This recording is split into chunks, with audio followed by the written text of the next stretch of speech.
Welcome to the Get Offset podcast. My name is Emily. And my name is Andrew. And we are in Seattle, Washington. What? You know what they say about Seattle? April showers bring May showers? That's exactly what I've been saying everywhere. And it's not true. It's very true. The rain doesn't usually let up until about middle of June, I think it was last year. And then we just had like a really, really dry summer. It was really strange. Yeah, I know it is usually June because Folk Life is Memorial Day weekend. I usually work that. It's been postponed, if not canceled this year.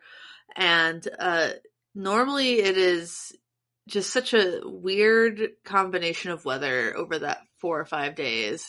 It'll rain, it will be cold, it will be hot. The vendors will complain it's too rainy and cold and that's why nobody is there. Then they'll complain that it's too hot and that's why nobody's there. But then you're like, there are a lot of people here, and then they just complain about each other. What do you mean no one's here?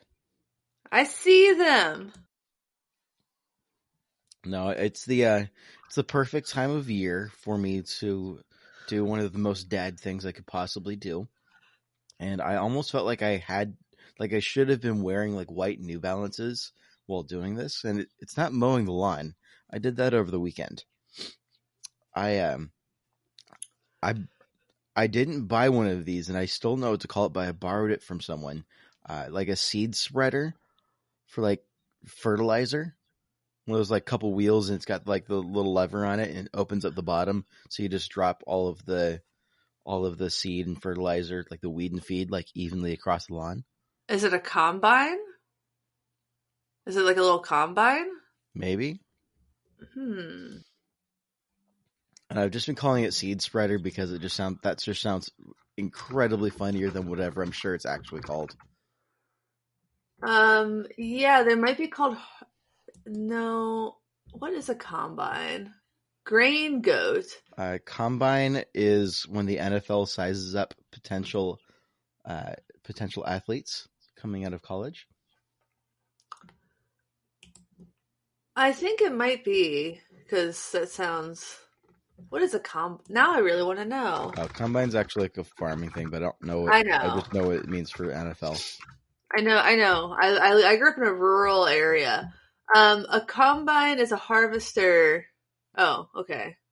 So since your thing seemed to combine a couple of things, I thought of the word combine, but apparently combine is specifically a harvester. But that just says combine harvester. So it's a broadcast spreader. So yeah, it's a seed spreader. You can put other things other than seed in it. I was laying out moss killer because we've got tons of moss in the backyard, and then I raked up a ton of pine needles under which there was absolutely no grass. So just raked all of it up till there's just dirt, and I'm just sitting here like, man, like this is really gratifying work, and laying it all out. And then I got done, cracked a cold beer. I'm like, and that is yeah. I really needed New Balances for this. It's like the one thing that's missing from the picture. You've been like doing yard work to take care of your grass, and my husband is actively trying to kill the little grass that we have because it's oppressive. He doesn't want to go out there and mow it. Yeah. I think we're just going to put down some mulch and some flowers and stuff, because we have this little this little grassy area near our house that technically like we're in charge of. It's kind of technically ours, but also the city could take it if they wanted to, kind of thing. Right. So we have an apple tree there, and I planted some lavender, and the grass just completely choked the lavender. And Rick just hates mowing it, so he's been trying to spread just mulch over it, and like plastic or newspaper down, and then put mulch over that, just to get this grass dead. He's been trying for 3 years to kill this grass. Weed paper, or you just pee on it a lot, and I'm pretty sure that kills grass too. The ammonia, I just let Carrie at it. Let my cat at it. Just hold Carrie over the grass and say, "Go on now, go on, don't be shy. Just pee a little bit." And then she'd go, "Oh, Oh, put me down. Oh, I hate outside. Ah. See, my cats want to get outside. Ah, They've been not successful Carrie. a couple of times, but not for very long. Yeah. So Yeah, they're we had a cat. We had a cat in college who would escape every once in a while, and then immediately he'd come back and be like, "Let me in, let me in." escape. It's like I hate it out here. I thought this was just another room. The skylight is really bright. It's like, oh, but this is just where the room that you guys sit in all day, isn't it? No, this is a different place. I hate it. My Melissa sent me something yesterday. It was one of those like Facebook confession sort deals, and is like, dude, like it basically read something like this. I'm going to paraphrase. So I was out for a walk, and I was walking by one of the neighbors' house. And I saw that their cat was trying to get in. And I was like, well, I mean, I kind of sat there for a second, stared at it, and I should probably go help the little guy out. So I walked up to the door, rang the doorbell, and then walked off. And it wasn't until after I was out of sight that I realized what I had done when I heard, Gerald, the cat rang the doorbell. That's pretty funny. Yeah. Yeah. There's a scene like that in the animated Grinch, the newer one, because I've watched that with my niece like 10 times. In a But row. gosh. Well, she likes to go between that and what she calls the scary Grinch, which is the live action Grinch with Jim Carrey, was yeah, it? that's the one. And let me tell you, that is a bad movie. The animated Grinch is really cute. It's on Netflix. I think I've watched the animated one, but I don't think I've really watched the Jim Carrey one. Yeah, I mean the new animated one because there's the animated one from From way back when. the day. Yeah, No, which is kind of a shame. I like Jim Carrey quite a bit, actually. just Yeah. everything about that movie is really frightening. It's really upsetting. I hate it. I hate it a lot. Let's talk about things we like instead of things we hate. Aww. But hating things is so much fun. It is so much fun, and it's so cathartic to talk about things you hate with people you like. Oh, one more wrinkle to the little story of mine about the grand tales of the backyard is I took this to the extent of I've had the bags of fertilizer sitting in my backyard for about a week now, and I've been trying to plan out like when it's gonna rain so I can do it right before it was raining a lot yesterday, and I like was following the Doppler radar to like wait for like the perfect window to quick run out there and run this thing around the yard to drop all the fertilizer. It's like Oh, that okay. that Yeah. level of like peak. I'm getting really serious about this. Yeah, sounds like it. That's cool though. No shame. No shame at all. Good. Shame is important, but not always needed. Eh, You don't think shame is yeah. important? Oh, shame is a funny subject for me. I when I was in college, my last semester of undergrad had to do like the senior paper, quote unquote, kind of like your mini dissertation, Oh, I hated and doing those. I did mine on the topic of shame and church leadership, and got very far down the rabbit hole of shame and guilt and society and uh, expectations and what that all looked like and how destructive it can be in certain situations. So I have many thoughts on that. I think shame is like anxiety in that it works on a bell curve, and part of that bell curve is just helping you maintain like societal norms because you don't want to be shamed for, doing something really abhorrent. Like, I think that shame is probably what keeps most racists in the closet, just a little bit, or fear of repercussions. But I think that you can get to the point really quickly where shame just like really envelops your life and derails it. Yeah, I mean, I'm not. never going to be ashamed for loving Kesha. Oh well, I mean, yeah, that should just be a given. Cash has always No, kind of been a favorite of mine, even yeah. like since the TikTok days, because that song, as the kids these days say, that song slaps.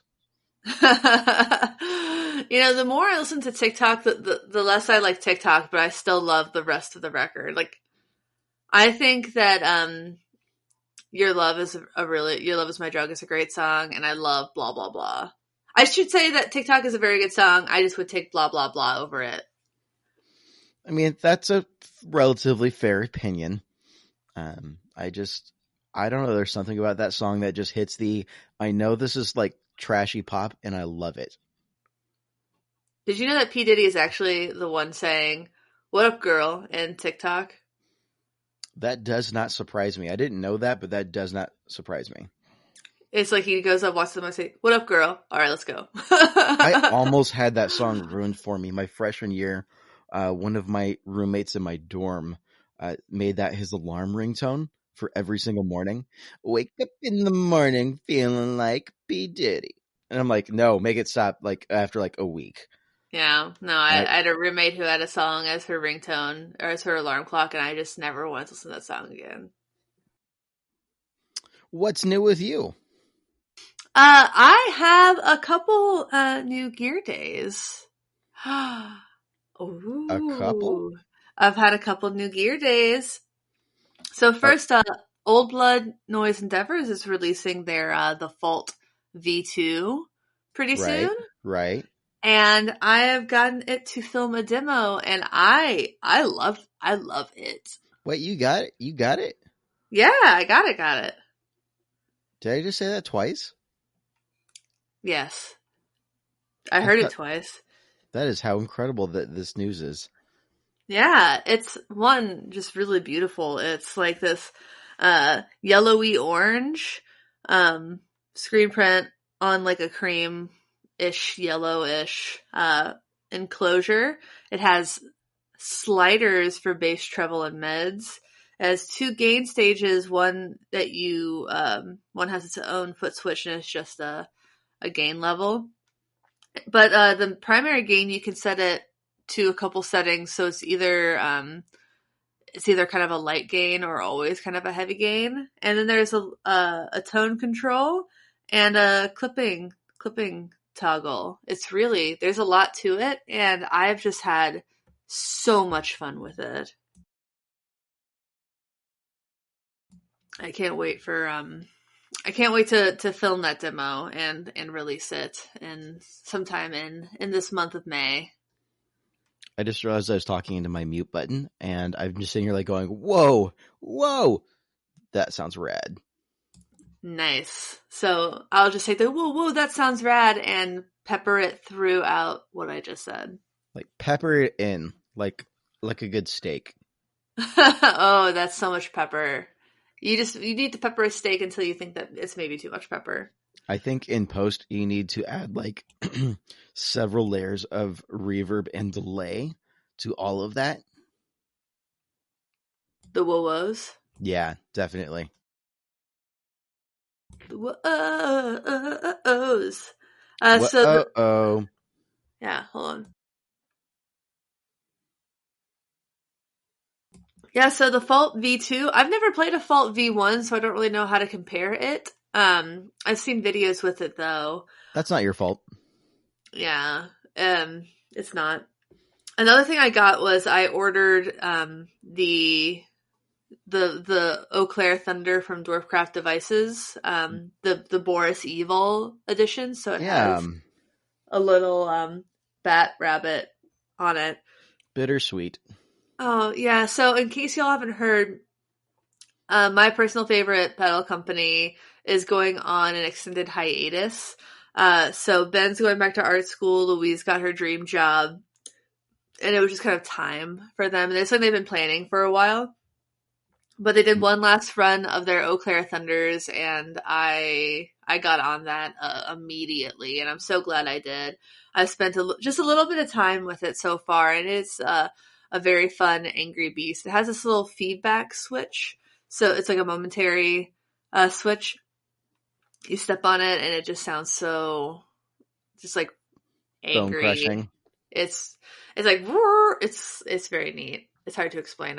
I will film a video on that as No, well. I need more examples of how it sounds. Like I need you to ad lib how it sounds. Wah wah wah wah wah.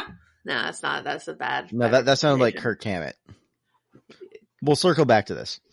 Okay, because of the wahs. Mm-hmm. Well, I'll just have to film a video. Even better. Yeah, yeah, and finally, I was sent in exchange for a demo, the Fender Mustang GTX 100, which is a modeling amp.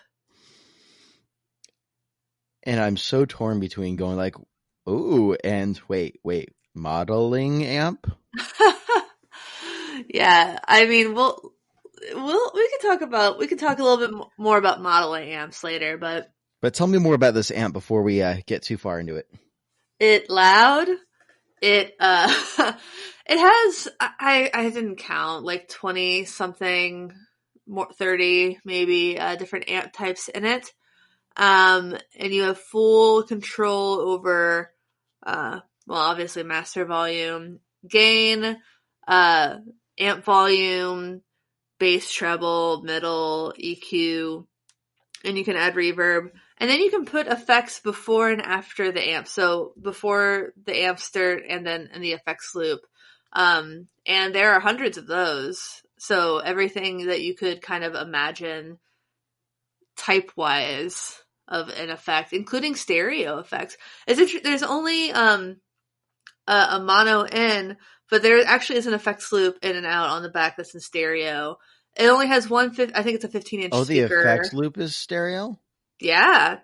Oh, trip out. And then there's a balanced XLR output on the back in stereo, and then the headphone jack obviously is stereo. So if you watch the demo I did, I think it's the first officially stereo effect is the ambient wash, and that has a really smooth panning Right. with one of the delay pedals, which is really really neat. Oh, interesting. Wait, so does it have like two XLR outs on the back, or is it just the one? Left, right, two. Awesome. Yeah, really, really neat. And Okay, then that's actually super rad. there's also a USB out, so you can plug it directly into your computer, I assume, without need for a DAW. Right. Well, I mean, I imagine it would just connect to the DAW. That's just No, it's a USB. right. So it's functioning as your interface, and then and that way your DAW. Oh runs yeah. that. I'm sorry. Yeah. Yes, without the interface, I misspoke. It's very early, and my coffee is still too hot to drink. And I just like to mansplain, so. Well, I said something wrong, so you were allowed. Well, thank you. I appreciate it. Yes. You're not like that guy who at the EMP was looking over my shoulder at an acrylic guitar, and I just said to Rick, I wonder how heavy that thing is. And the guy says, oh, acrylic's not that heavy. I'm like, that guitar probably weighs 11 pounds, you asshole. No, I just looked at him and said, okay. And then I walked away. Oh, well, that was very kind and generous of you. I said it kind of meanly, and then I was mad about it for the rest of the day. Aw. Well. Yeah, so, but that's what's new with me. What's new with you? What's new with me? Actually, not a ton in the gear world for me this week. I've been slowly chipping away at my pedal board build, making a patch cable at a time, just kind of like during a lunch break or while I'm on a phone call or something. Just something to like do with my hands while I'm kind of being fidgety. And so I've managed to get all of the patches done through my dry effects. So all I have left is the wet effects. And, yeah, and I was testing each individual cable like as I for the first like 3 or 4 of them, like really intentionally. Like if one of these is bad, I want to know it before I move on to the next part of my signal chain, because I'm like soldering them out like in order of the signal chain. And the last 2 of them, I know this is really living life on the edge, but I didn't test. I just kind of finished it up, plugged it in. I didn't secure the zip ties. I wasn't that set and like I know this is gonna work, but I just like went ahead and plugged them in. I tried it out, and there's no buzz. There's nice. they happen. I'm starting to get like a really good rhythm of working. These jacks are so tiny, Yeah. but I'm doing the things I'm supposed to be doing. I'm tinning my leads before trying to solder them in. I'm Cool. got a better handle on my solder technique and cleaning my soldering tip. The new solder that I got is just head and shoulders above whatever trash solder I was using before. It just melts really Yeah. nice and easy. It's got a good flow. I haven't had a single issue with a cold solder joint with that stuff. It's been great. Mm-hmm. Absolutely gravy. Nice. Well, that's awesome. So I'm down to, let's see here, 1, 2, 3, 4, 5, 6. Yeah, that sounds right. I think so. I've got 6 more patches to go, and then I've got to do the TRS patch for the expression, and then I'm all done. Cool. Man, that's it's been a journey. Well, considering I think I've only done 6 so far, this might be a little bit. Premature. We're slowly getting there, and but all of that said, in the process of doing this, I realized that the where I've got the Iridium placed on the pedal board, it makes it really easy for me if I wanted to like kind of unplug the patches out of the back of that and add something into the signal chain with a couple extra patch cables just kind of off the side of the pedal board, Mm-hmm. which is kind of cool. So I've been getting pretty sidetracked with the DoD rubberneck and kind of running that next to the pedal board and playing around with that. Yeah. That's oodles of fun. And I've heard uh, nothing but good things about the rubberneck. oh, I can't bring myself to like completely undo the pedal board build when I'm this close to finishing, and having like this is a Yeah. pedal board that's like all like done up and committed to. But Yeah. I do think I've got a distortion pedal and a chorus pedal, and now I've got a delay pedal that don't have a home yet, and so I'm Mm-hmm. already starting to plan a second board with a different set of options. Or you could literally just buy more shelves like I do. Yeah, I could. I'm actually getting a bookshelf tomorrow. Oh, nice. One of my dear friends is moving out of state and needs to get rid Aw, of sad. uh, furniture. Aw, yeah. Yeah, It's a good way to get stuff. it's super. Super happy for them. She's moving to follow a dream job, which sounds super rad. But I haven't this is one of my best friends from college that lives up here, and we haven't been able to. Both Melissa and I are good friends with her. We haven't been able to see her for since the quarantine, and I'm like, oh man, can't really hang out safely before she has to move. So Yeah. sad face. It is sad. But we have to do what we have to do. Indeed. Yeah. Sponsors. So this week's sponsor is Fender. Woo! They sent me an amp. They get sponsor spots. Heck yeah. Yeah. Yeehaw. Yeah. So their product right now that they're promoting is the Fender GTX 100. I'm sorry, Fender Mustang GTX 100. It's a modeling amp. Let me just pull up some specs on it. It gets loud, and I recommend making it loud or if you're playing it without headphones because it just sounds better with more air pushing through it, but I digress. The Fender GTX 100. Oh, it's one. I said it was a 15-inch speaker before. It's a 12-inch speaker. It's a 50 watt. Oh no, that's the 50. God, why That did they sounds even show me that? more reasonable. Yeah. Let me pull up the actual 100 amp. It is a 1x12 100 watt combo amp. It has 40 amp models on board. 200. You can have up to 200 presets saved. It comes with like 183, and then there are more on the in the app. And all the amps are based on real amps. I don't know how to compare them to the originals. I think the only amp that I have that's in there is they have one in there called 60s Thrift, which is supposed to sound like the Silvertone that I have. For the Hmm. Silvertone, I have one of the tubes is going on it, so doing a side by side with that right now isn't really a possibility. Right. That They sounds do like the it's loaded yeah. with features. Yeah, it really is. And as like we were talking about, it can do stereo effects in the effects loop, and some of the effects on board are stereo. It definitely has, I believe, a panning tremolo, and definitely has a panning uh, delay. Right. So that's really neat. Is there I like think a it's foot switch option for it? Where you can like set up presets? yeah. There's a foot switch. There's a foot switch. It's.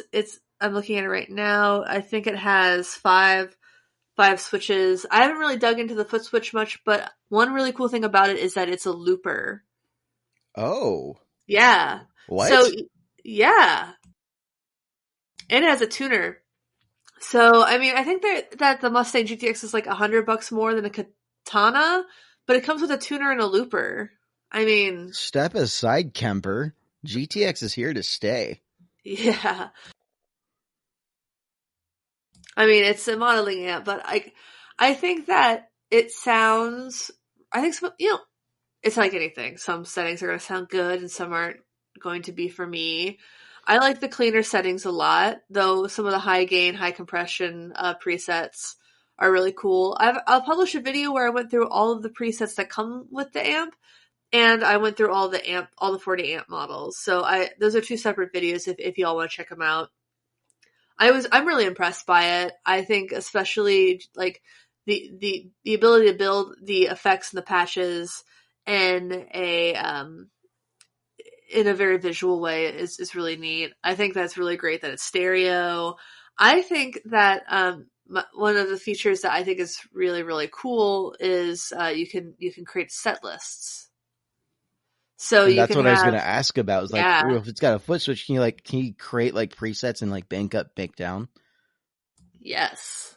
That's exactly what you can do. So how many presets can you do in a set list? Is it just the one set list, or are we talking multiple set lists? You can do multiple set lists. I haven't really dug around in that feature too much, and the amp is off right now, so I can't look at it too much on my phone. But you can. I really recommend getting the app if you have this amp. I think it just makes everything a lot easier. Easier to go through everything from changing the settings to creating your own presets to creating set lists to connecting it to your Wi-Fi. It just makes everything easier. You know, more you're talking about this, more I'm like, I wonder if this isn't like the budget answer that a lot of like church guitar players are looking for, instead of having like the $5,000 like Strifecta and a Mastermind um PVC and like all like the switching and the MIDI and all of that. Like something just as simple as this, that's still Yeah. got all of the features you can bank up. So if you plug in the XLRs for direct in, by the way, like what do you have options for like speaker cab emulations, or is it just like a stock? There's speaker cabs. I think maybe 30 different speaker cabs. Okay. All Yeah. right, all right, all right. The feature set sounds killer. I almost like want to come steal it from you for like a couple weeks. Yeah, that'll probably be fine. Like amps are a thing that I don't have like a ton of space for.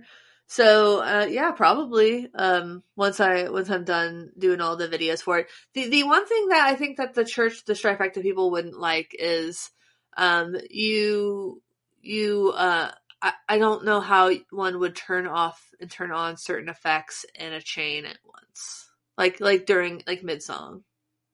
What do you mean?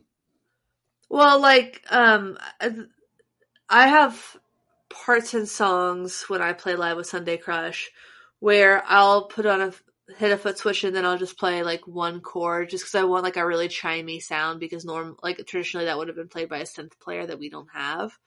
So I hit a pedal, do a nice long ringing out chord, and then I disengage. So Right, right. I don't think you could really do that on this kind of amplifier.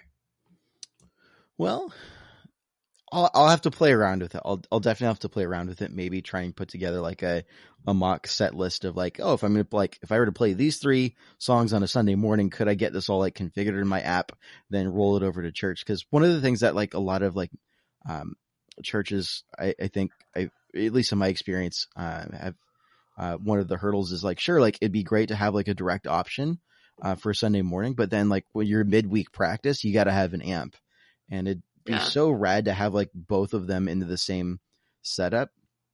So like for me, like if I were to start playing with my church right now, I know that I would need to plug into an amp during practice, but like I'm running the Strymon Iridium for my amp right now. So I would have to, it would be an added step of like, oh, I guess we really do need to turn on the PA system for practice this week.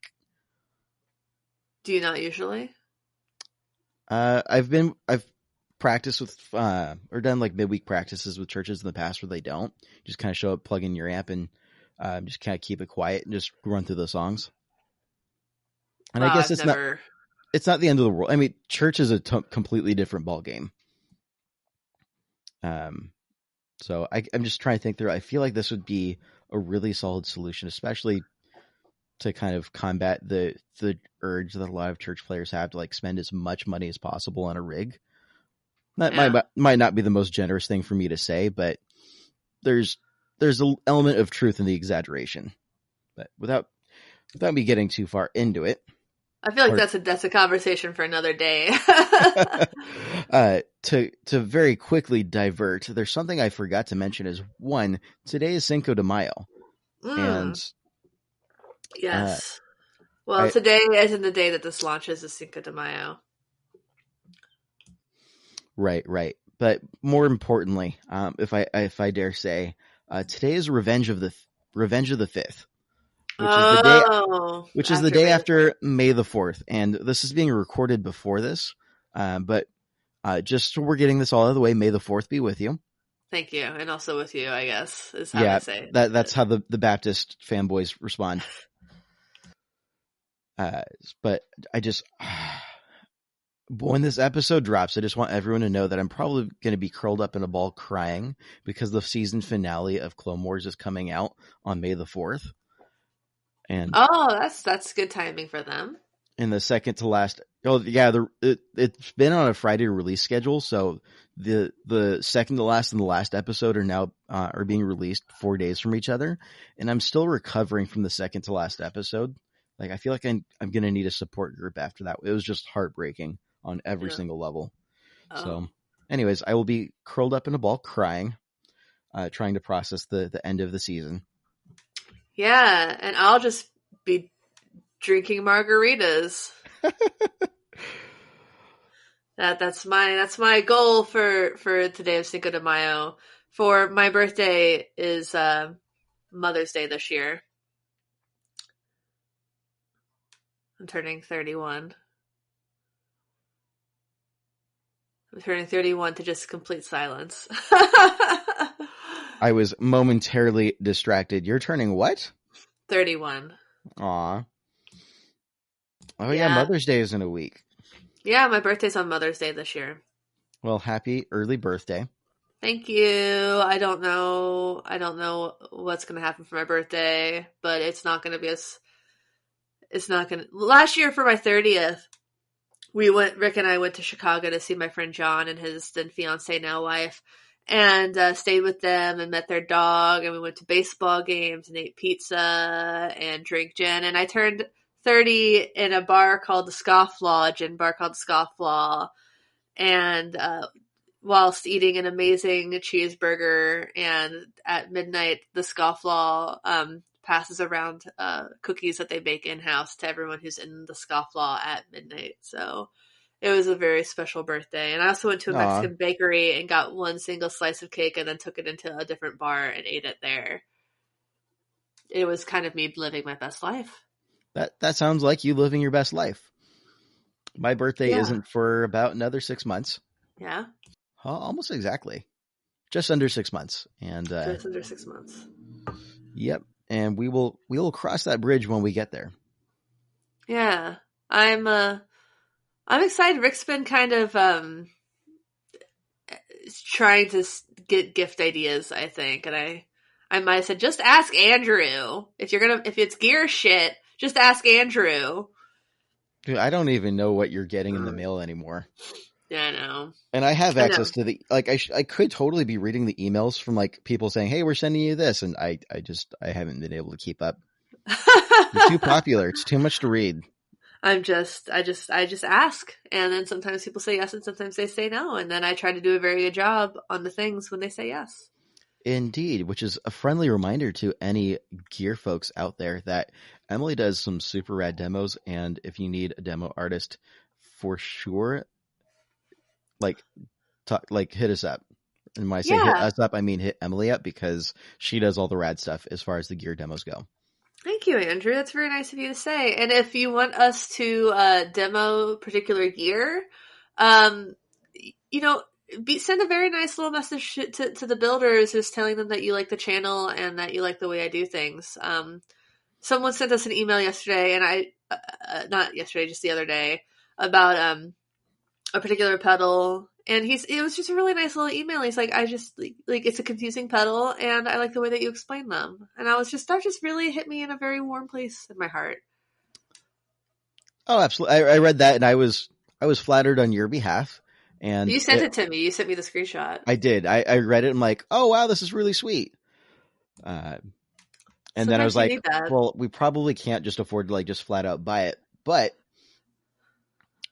if everybody sent that particular builder an email saying that they want you to demo, I feel like we could get somewhere. Yeah, and like obviously don't bother anybody and be annoying, but I think No. that but Harass I them. think Go find their address, show up in their front door, leave sticky notes on it. That will rattle someone. I think that if I were a builder and I knew that people who are interested in my product liked a specific demo channel for a specific reason, I think that would just be mutually beneficial for the Compelling. builder and us. Yeah, yeah, yeah, yeah, yeah, yeah, yeah. So our topic today is modeling amps. It is. And Oh, updated thoughts. I think we've talked about this briefly in the past.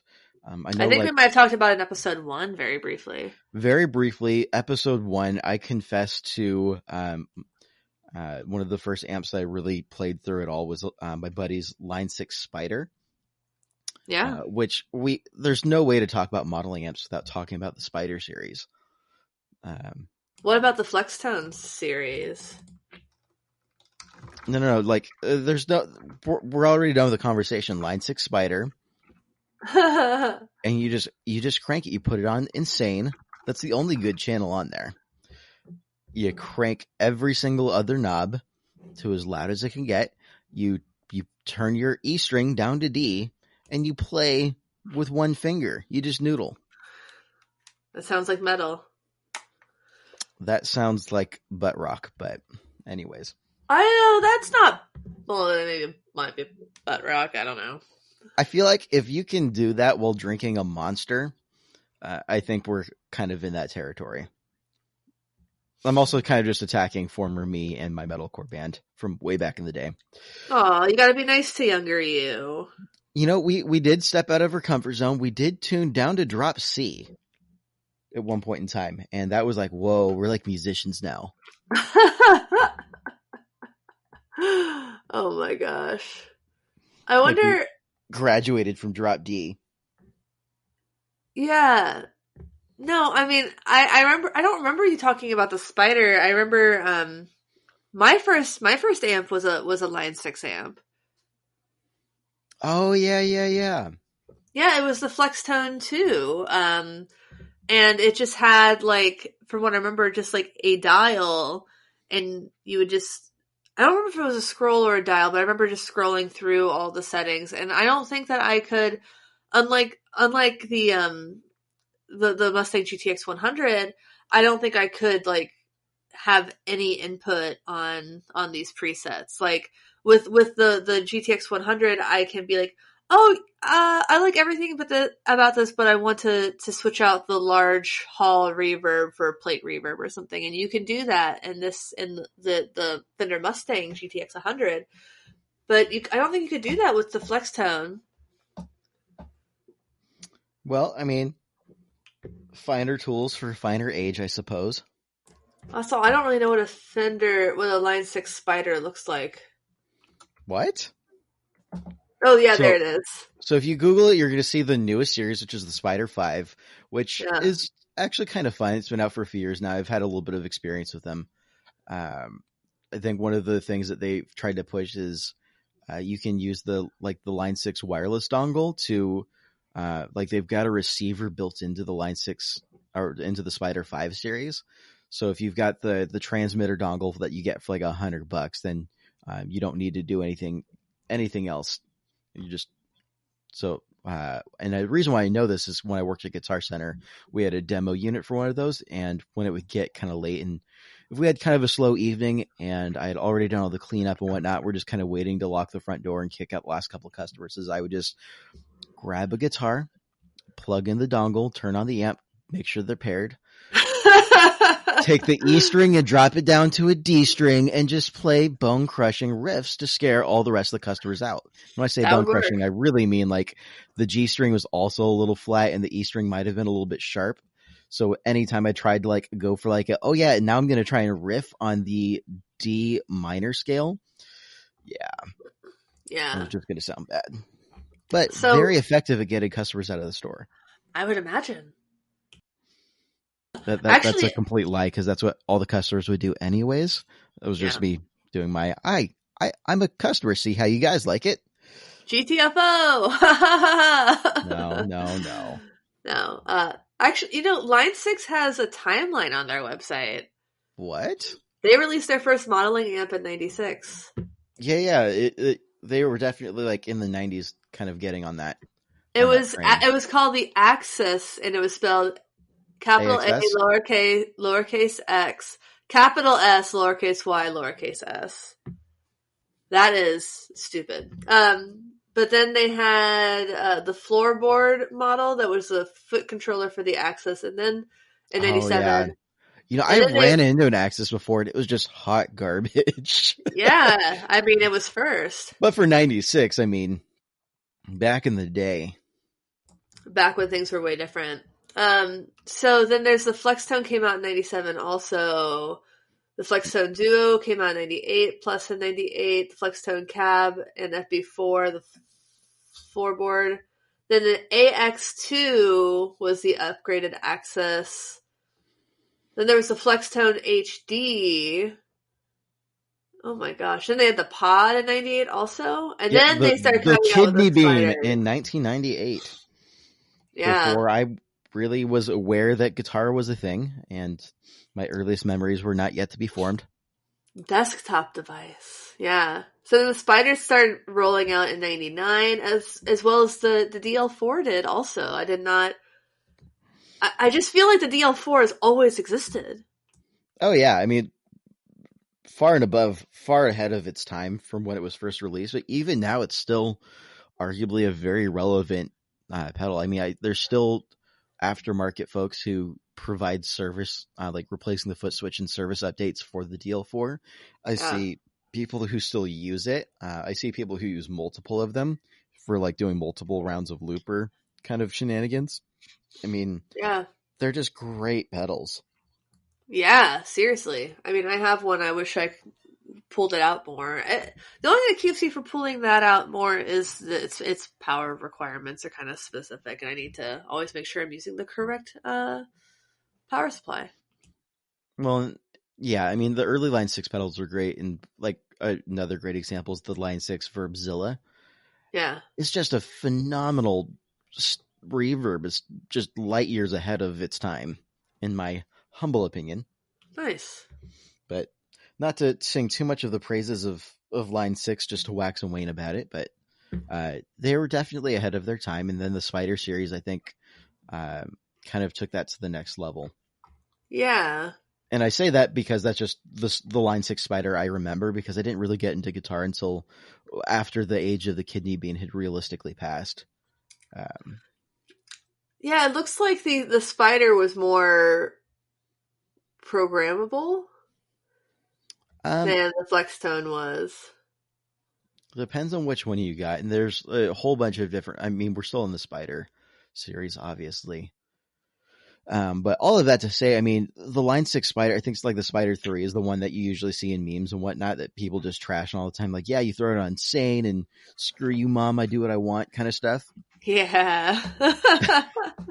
And it's come so far since then. And part of that, at least for Line 6, has to do with the fact that Yamaha bought them. a few years back, and since Yamaha bought them, their game is just increased by so much just with the resources that they gained access to. That makes sense. But Um, yeah, I mean, I guess this is all to say that I really have a soft spot in my heart for modeling amps, and it's not. We were both young when we were playing our first modeling amps, and I think it was so essential for me to have it at my disposal, being like 45 minutes from the closest guitar store. I couldn't go and dip down to, Guitar Center or some local shop whenever I wanted, like I can now, to try out new things. So to be able to be like, oh, that's what a phaser sounds like. Oh, so this is what this sounds like. And to be able to explore those different types of effects before I was really ready to seriously dig in, and now I have walls of effects, it seems. But I right. I think it was mean, really, really important.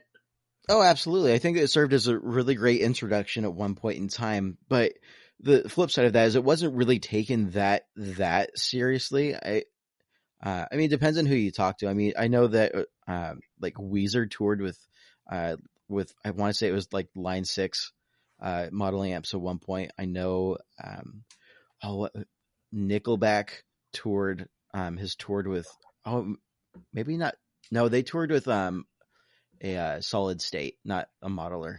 Anyways, but like there's a couple of bands that picked it up early, but for the most part, like at least at the consumer level, it's been a joke for so long. Until the last few years, I feel like the age of modeling and profiling and all of the digitalization of amps has really kind of come into its own. Into the wait a minute, I think this is suddenly the argument for tube sound better just gets weaker and weaker every year.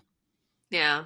I mean, I think that just technology is getting so strong. We both have Iridiums, and we both really, really love them. Yeah, I can't keep. I don't know if I'm going to be able to go back to just kind of a standard amp after having the Iridium. Just partially the convenience and partially it just sounds so stinking good. Yeah. I mean, sure, I would love to be able to move some air around, but like if I grabbed something like a Fender Deluxe, which is a standard amp that everybody typically knows and loves, and hmm I know exactly how to dial in tones on that. I've played with so many different deluxes, but I mean, throw silver face deluxe into my room, and just knowing that I'd have to crank it so much to get to where I'd want to be, at least until I have like a basement or something. I think this is realistically the practical way to go. As Yeah. and as long as I'm playing uh only playing out at like churches or whatnot, it just seems like the way to go. I mean, at this point, because of how good it sounds in comparison, I just don't have a way to justify carrying around a 50-pound amp. Yeah. No, I hate carrying around 50-pound amps. I have a floorboard amp. I have like the Milkman amp. It's not a modeling amp. It is what it sounds like, but it has that convenience. But my singer and I in practice, and she at shows, we both have Fender XDs. Or she has an Hmm. X2 and I have an XD, and that's a Yeah, modeling yeah. amp too. And you know what? I love that thing. You know, that's It's actually one of my lightweight. favorite lower end Fender amps. I'm going to say Yeah. something that a lot of people are going to disagree with me on, but I'd rather have a Fender XD than a Blues Junior. I just think it sounds Oh better. God. Okay, so I was playing the Blues Junior amp setting on the Fender Mustang GTX 100, and I was like, I don't get it.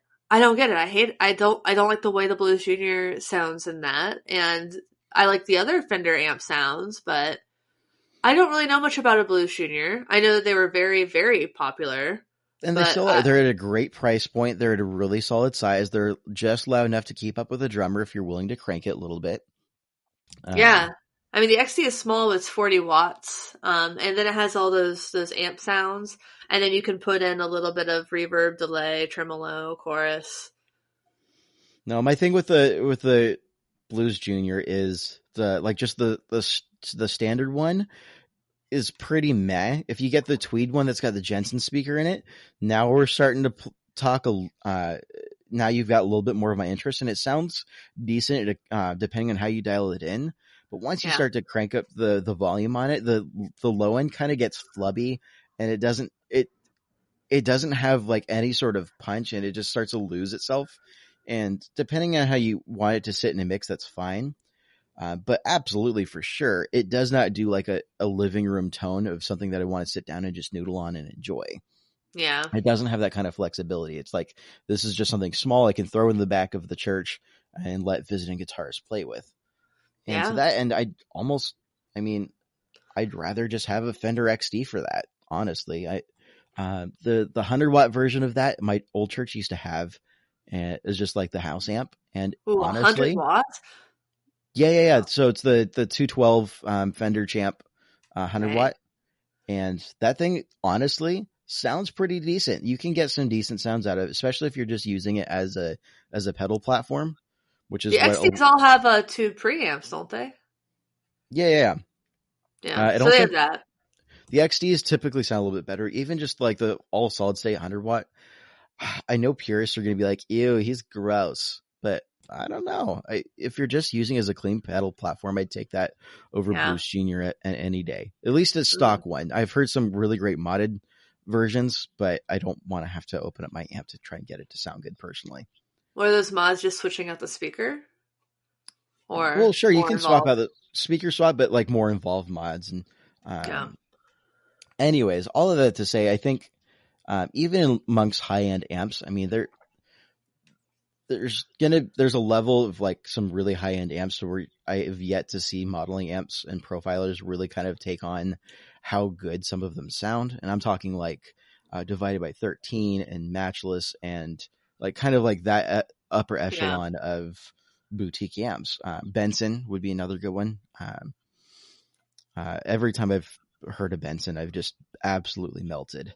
It just, it's They're got that level such of, good sounding they're amplifiers, just truly. so good. But I mean, if you're sitting in the room with it, great. But if you're playing on stage and try to get into a mix, I think the argument for carrying around tubes starts to come down to the difference of, do you want to push air or not? And for some people, I think it's a very valid argument. And if I mean, I talked about this with Matthew Hoops at NAM. Is he's like, as long as I have the ability to carry around tubes with me and be able to push air, I'd rather just do that. And I'm like, Yeah. I can respect that.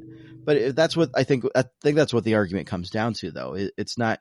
It starts to become less about it's more about like how it inspires you and less about the practicality or Yeah. the tone justification for me. Yeah. I mean, I know people tour with tube amps all the time and they have for forever. I would worry about, the survival a little bit on tour. Yeah, I mean, Whenever we do that again, if and don't get me wrong, I'm not trying to say that like I don't like tube amps. I love tube amps, and if it was just like me, if I was gonna go in the studio and record stuff, I would just have an absolute ball of a time playing around with different amps and settings and digging into whatever the studio might have in store for me, and just Mhm. that would just be kid in a candy store. But I don't know. I feel like either I'm just turning into a grouchy old dad or something. It's just there's just an it's past the point of me being able to turn up my nose and say ew. Um, confession time. So my metalcore band, since that's been brought up a couple of times by me, I just really like beating up on myself here. So we recorded our like our little EP. I don't think we never officially released it, but outside of like YouTube, if you want to do some digging, you can probably find my old band and get a good chuckle. But Nice. we recorded all of it on GarageBand, and all of the amp tones were using the direct out of what series was that? It was a Line 6. It was a Line 6 head, but it had tubes in it. I don't know. Oh, it had like the plexiglass front on it. Was it? Plexiglass front. Oh, is it I'm not. the Line 6 Spider Valve? That looks right. I see a Veta HD. No. Duoverb HD. No. I just remember it was my buddy's amp. HD 147. I'm Wow. really blanking, but I Timeline mean is that's how gone. we recorded. Was just I don't even know if it had a Line 6 Spider Valve Yeah. HD. And I Oh. think my buddy had like the Bogner edition, but we just used like the output going in to get our sounds. And honestly, the sounds weren't super great. And I remember even at that point in time going, okay, like I know this is kind of the best we got, but I know full well that this is garbage tone. Uh, Yeah. for the way that we had to record it, we were like recording at like 2 a.m. We couldn't have the amps on in our apartment complex, kind of a thing. Yeah. Um, I remember trying to mix it down with like whatever I was like swapping out headphones like crazy, trying to figure out which headphones sounded the best, like whoever's like Apple earbuds or whatever. I Man, was just just just mix on the earbuds. Like that's all anybody listens to it on. right. So, Unpopular opinion. uh, anyways, yeah. So even at that point in time, like I know full well that it was trash, but I almost wish that we had done this like another 5 or 6 years later, where we're at now. I'm like, oh, like we could have gotten so much farther with the same budget. Yeah. That's kind of the beauty of it, isn't it? Oh yeah, I mean, budget friendly, it's noise level friendly, and I I hate to say it, but I never thought I would say this honestly. I'm starting to become a believer. I'm starting to see the appeal, and I'm definitely on board that train. Yeah. I mean, you got the Iridium now, but it's really taking away some of the key holder, no, Gatekeeper. gatekeeperness. Yeah, so I feel like there's always going to be kind of that, but now that people have access to the sounds at reasonable prices, I think, cool or not, I think it's a great thing, and I'm not really a fan of any kind of elitism in terms of tone. Um, I really like that now you don't have to actually have an extraordinary budget to have access to really good sounds. There's so many options out there um, to sound good and to sound and so just I'm getting farther So away from it. what would be your top 3 options if you were like, I have no amp, I need to go on tour? What are you looking at for your top 3 options here for like an amp in a box situation? Milkman, the amp, and the Strymon Iridium. Those are my two options. Fair Yeah. enough. I played a gig in Dallas with I played direct to the PA and the guy had these amp and cab sims um in his the whatever software he was using to run the sound. I did not like that and I would never want to do that again. But my other option was a keyboard amp, which I thought sounded worse somehow. like a little Behringer keyboard amp or whatever. Oh, it was a big keyboard amp. It was like a crate, I think. Oh, gross. Yeah. It did not sound good. My dad had a crate amp, and at one point in time, and just like 100 watt solid state on casters, but it only worked half of the time. Oof. Yeah, I mean, yeah, We go fire it up, and be like, oh, it's got. Well, have you tried turning it off and back on again? Okay, and then yeah. it would just start working. Gosh. I think he ended Yeah, up giving it away for free to like a friend of the family when we moved when I was in high you would school. have to. You would have to. You don't want to move with it, and two, you can't sell it. Oh gosh, yeah. So that we had a little miscommunication with the promoter for that show, but It happens. it happens. It worked out. Was it our best sounding show? No, but we got through it and we had fun. Yeah, And it was the last show I'll play for the foreseeable future with Sunday Crush, apparently. yeah. I'm gonna have to go with my options. Are gonna have to be obviously the Iridium. I think is really caught my attention. Another one that I want to get my hands on and spend some more time getting to know. But I've heard like the recordings I've heard have all blown me away. Would be the HX Stomp. Oh yeah, that's a thing. And then bringing it back a little bit, a slightly less popular, but still, I think, incredible option is the Nunaber Neuron. And I had the Nunaber Iconoclast for quite some time. It was Oh just the right. cab sim. But Yeah. the Neuron is the preamp cabsim kind of situation, and everything I've heard from that sounds phenomenal. If you're just running like a single, if you're not running like a multi-amp setup where you've got like stereo outs or anything, I mean it's a mono option. It's relatively affordable, and every single demo I've heard is just super rad. Not going to be as flexible as its bigger brothers, in the HX Stomp or the Iridium, but I mean, come on. Nice. So that's what I'm going to go with. If you haven't checked that one out, go watch some demos, give it some love. The New Number folks did some great work on that one. Cool. Yeah, I would love to check that out. So, and well, apparently, I won in a contest that what was that thing that I won that I never received? the Simplifier. Yeah, the Simplifier, which, as Cole Duke says, looks really complicated for something called a Simplifier, and I have to agree with him on that one. But I disagree, only because I like having all of the knobs out and they're all clearly labeled. yeah, And I'd rather have that than like an HX Stomp in terms of just user friendliness. Because I've played around with like the bigger brother that HX Stomp. I've played around with Helixes, both the light version and the floor model, and I just don't like menus. So the idea of just having all the knobs there is appealing. yeah, and it has balanced XLR out. But maybe I will get that someday. Who knows? I know the guy who was running the contest. It's like it's not his fault. It's just like whoever he was working with is not right holding up their end of the bargain. So, yeah, I don't know. I really wanted to do like comparisons of that with the Iridium, but I don't know if that's ever going to happen. Well, hopefully things sort out now that we've got a little bit more time at home. Well, yeah. Cool. Well, this has been great. Yeah. So if you're listening to the podcast, please like, rate, review on iTunes and all that stuff.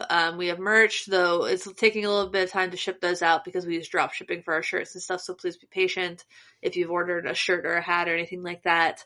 Check out our YouTube channel. Please like, subscribe, watch. Just put the playlist on in the background. Enjoy. Kick back, relax, pour yourself some margaritas today. Yes. Or Palomas. Or Palomas. That's right, you're not a Marg guy. Not a Marg guy, but I'm a sucker for tequila and grapefruit together. They just pair so nicely. Nice. So, well, I've been Andrew. Well, I am Andrew. You did it. Andrew. I am Emily. Until next time, thanks for listening. Thanks for understanding. Goodbye. 1, 2, 3. Bye.